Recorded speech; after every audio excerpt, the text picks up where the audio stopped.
2 regions down so far in this Genshin fashion series, and a few more to go, including this next region that we're getting into, Inazuma. So looking at Inazuma style in general, it's based off of traditional Japanese clothing. So we're getting a lot of staples that I think we're all very familiar with across a number of different media, even if we maybe don't know the name for it. Kimonos, haoris, hakamas, obi belts, sarashis, like all the different getup that compose a lot of the different regular attire, but also a lot of warrior-oriented attire. Like, these characters are ready to fight. There's a lot of clan orientation and just like a lot of like territories and groups, and so that naturally translates to attire that's very battle ready, which is a bit of a contrast to the easy breezy of Mondstadt and a little bit more of the business and professional orientation of Liyue. And I'm going to keep going with some alignment with the region's element, which is electro. I feel like we are getting some sharper edge to the various styles that these characters are wearing, just like the sharper, almost shuriken shaped kind of emblem of the electro element.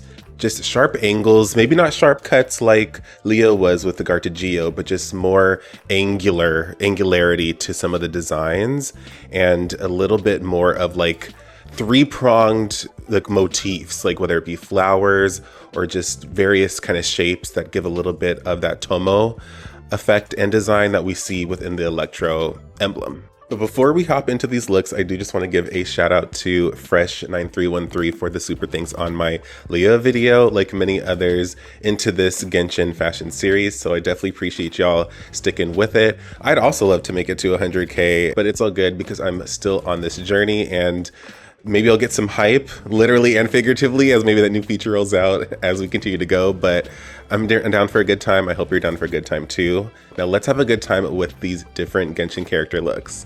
And as always, here's a little bit of the criteria in which I'm using to rank these characters' looks and aesthetics based on least favorite to most favorite. You know how this goes. Starting with Sayu, and I think that she's a great example of an outfit where I would like to see this on a more developed, actual grown female character.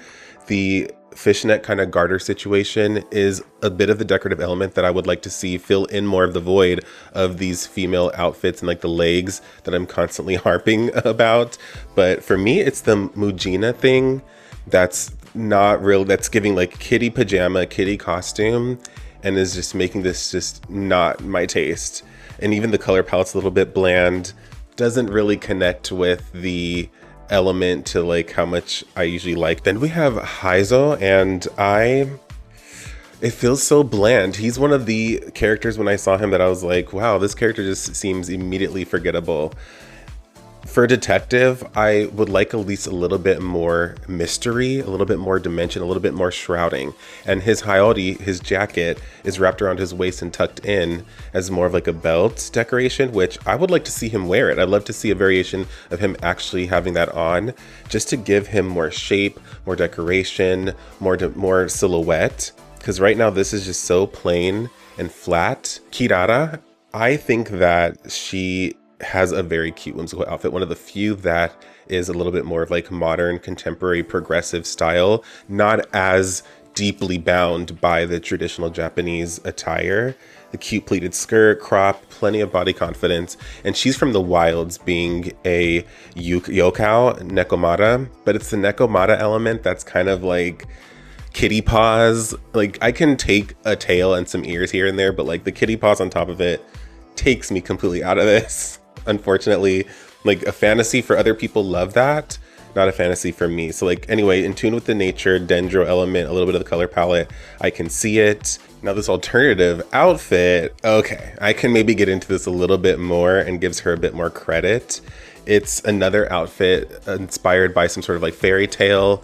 She's all about imagining things and just kind of big on adventure because she loves the delivery outings. A much tighter and sophisticated aesthetic and silhouette. The boot elements are so strong here. Great combination, love this framework. It's giving a little bit of Mondstadt, and I feel like she has a little bit of that easy breezy freedom energy anyway. I've kind of always been a fan of Gorou's outfit. It's very warrior oriented. We're getting a lot of those kind of warrior elements, including Shinobi Shizoku pants, and we're getting, is this? Igote, which is like an arm guard for like marksmen, just to kind of prevent any sort of damage from that. So I feel like he definitely has all the right elements. And I just love how cropped the crop top is. Overall, I'm just kind of still not like the most moved. It's definitely giving official, and it's well decorated as a bit of a kind of warrior leader. Geo, I'm not really seeing it. And I think it's just the color palette that's just a little more bland for my taste, and it's deeply rooted in something Japanese, like warrior armor. Sara was another character where I'm just like, she's not giving me much fantasy. I mean, I like that there's a deeper mauve element that's a little more subtle that kind of ties to her electro element, but I always thought that she was giving more Geo than anything else. I like that she's a bit more serious. I love a serious bad bitch character. So she's definitely giving that energy, and her lore certainly backs that up. The crow kind of motif and like concept of her, I can see it. It's darker. She is so serious and focused. Like there's not much character, charm, whimsy, personality coming through in her style and outfit. She's just like maybe a few charms, but it just feels so empty. Mizuki, oh my gosh, like if it wasn't for the maid servant oriented design, I probably would have ranked her a little bit higher. She has like the typical elements like a kimono. I guess what really got me was I feel like as a psychologist and as someone who's an investor in the bathhouse, like why is she a bit more of a servant with like, why is she in such a servant orientation and mode? I feel like I would have liked to see something a little bit more polished and sophisticated. Not to say that she has to, like she cares about people, like wind kind of like purifying like energy. She wants people to feel good. But I mean like, now Miko also gives a lot of leg, but at least she has some long dramatic sleeves, and she's giving very much priestess, like especially just with the kind of golden crown or headdress that she has. Very much something that's a little more sacred and divinity oriented. Says that she's mischievous, which I feel like that's where the overall red tone, I feel like that kind of gives it, but it's balanced out by a lot of white to give that purity. I mean, in comparison to the other characters, like it's not the most like, whoa outfit. I think it's well layered and stacked. I wish there was maybe some more gold elements and ornaments going on, but I mean, now Yoimiya, I've always been a fan of. She just has, talk about whimsy and personality and fun and like spark. She absolutely has it. Speaking of spark, she is the owner of like this fireworks like company, family business, and the people love her. So you just know that like she's just full of spirit and full of moxie. Like she just gives moxie, and especially just with the color palette, great alignment with her element. Like where is the alignment with the elements in this region? Like typically with characters like that, you're gonna get some asymmetry just with to really highlight some of that kind of playfulness and some of that just like energy.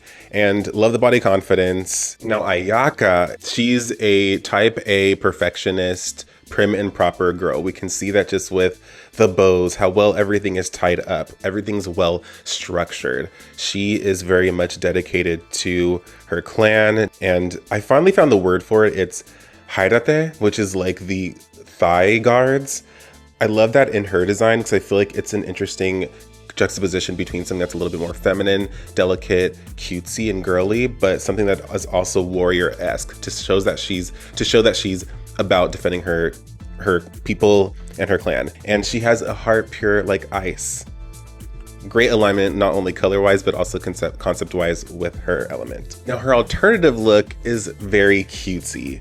And it's giving a little Lolita-ish, but it makes sense because I feel like Fontaine goes there. And this is a Fontaine-inspired look, also by like a storybook. Still well-aligned silhouette-wise with her default look, so I like that consistency. Clearly a personal style element, but just gives her a little bit more softness and a little bit more charm to align with that pure heart that she has.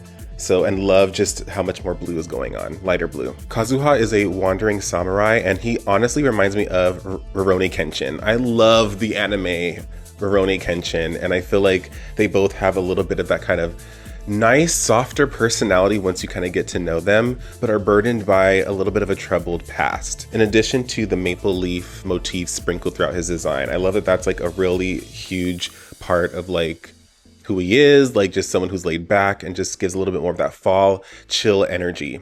And I think that that's my favorite part. And on top of some contrast, plenty of dimension and plenty of layered fabrics just to give, and designs, just to give something that's a little bit more traditional, something a little bit more personality. So Thoma definitely is one of the other characters that has something that feels more modern, contemporary, progressive, not strictly so deeply rooted in the traditional elements. We still get traditional Japanese elements, armored elements, belt elements, but even like the wiki says, like it just feels like it has a little bit more of a Western twist, just maybe with a little bit of the boots, a little bit of the cropped jacket, the dog tag. The dog tag is just like such a, oh, whoa, where did this come from? Love that accessory element. Great patterns. I feel like even a pattern that gives a little bit more of that flame. And so he's pyro. Alignment with the element, thank you. Like, just give it to me. Feels casual and laid back, which is kind of cool, but he's also very responsible. And we see that in some elements that are just a bit more tight, buttoned up, and refined. Itto is giving some of the best body confidence in the whole Genshin universe. One of the best things that I've always appreciated about his design. He's half Oni, and he comes from an Oni clan, and we definitely see plenty of that with like the horns, even like the Oni masker face in the belt, and just all those spiked elements throughout, which are also very adjacent and in proximity to a typical kind of punk studded element style. So he's just giving it, just the collared kind of jacket cropped element is so sick. And purple, red, and black, we already know that goes to some of the best characters with some edge, attitude, and oomph to them. So he's giving A, B, C, D, E, F, G. Kokomi is full mermaid fantasy, full ethereal energy. Water is just absolutely just like emanating off of her design. So loving that alignment there. I just love that for someone who's so soft and delicate and looks like they might just be a bit more passive, has a very strong, assertive, strategic, and war-oriented mindset. And I just don't really see any of that honestly coming through in her design. I just think it's so beautiful, so much great fluidity and flow to it. It's just so strong. Like even little peaks of body confidence, but enough coverage to kind of really balance all of that out. Now, I originally had Chiori before Kokomi, but I didn't read the lore like behind all of them until I ordered them, and the fact that she's a fashion designer. I knew that there was just something with a little extra je ne sais quoi to her style. And even though it's, again, a typical kind of like kimono dress situation, there's just little extra embellishments sprinkled throughout her whole design that just gives a little bit more of that kind of like runway designer boutique style. She's the owner of a boutique, which is a famous fashion label in Fontaine. The color palette was a little bit kind of like for me, like just the mustard dress, but ties to her element perfectly. She's an icon. Now, when it comes to Raiden Shogun, I was always wondering what it was that just felt so effortlessly chic about her style.